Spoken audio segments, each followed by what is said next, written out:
که یه وقتی تنها کسم بود، تنها پناه دل بی کسم بود، تنهام گذاشت و رفت از کنارم، از درد دوریش من بیقرارم.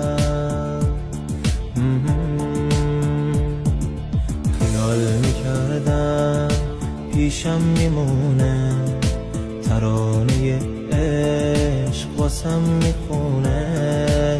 خیال میکردم یه هم زبونه، نمیدونستم نامهربونه.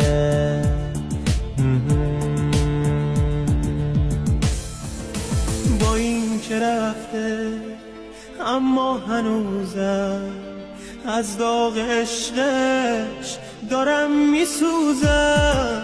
فکر و خیالش همش باهامه، هر جا که میرم جلو چشامه، جلو چشامه. دلم میخواد تا دووم بیارم، رو درد دوریش مرهم بذارم.